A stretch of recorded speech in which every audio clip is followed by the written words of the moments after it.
السلام علیکم ورحمۃ اللہ وبرکاتہ۔ معزز دوستو، اس بات پر آپ نے کبھی غور کی ہے کہ سردی آتے ہی ہمارے پاس کوٹ، سویٹر، چادر، مختلف چیزیں یہ ہمارے پاس آئی اور ہم نے اسے پہن کر سردی سے اپنے آپ کو بچایا، اور اس کے ساتھ ساتھ عورتوں نے اور لڑکیوں نے بھی یہی لباس اپنا کر سردی سے اپنے آپ کو بچایا۔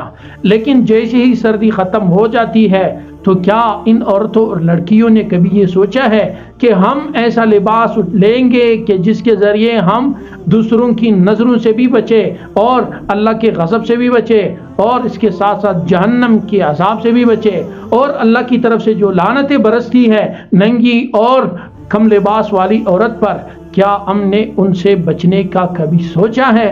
دوستو، بہت بڑی بات ہے۔ موسم نے تو ہمیں کپڑے پہنا دیے، لیکن اللہ کے فرمان سے ہم نے کپڑے نہیں پہنے۔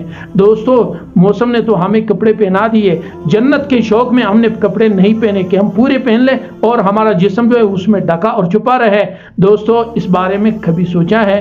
لہٰذا دوستو، اب بھی موقع ہے، سوچو اور اپنی لباس کو، چاہے سردی ہو گرمی ہو، وہ پورا لے لے اور پورا لباس اپنائیے، تاکہ سردی سے بچنے کی طرح ہم جہنم سے بھی بچے، تاکہ سردی میں صحت حاصل کرنے کے ساتھ ساتھ ہم جنت بھی حاصل کریں، تاکہ ہم اپنے مزاج کو اچھا رکھنے کے ساتھ ساتھ اللہ کی رضا کو بھی حاصل کرنے والے بنے۔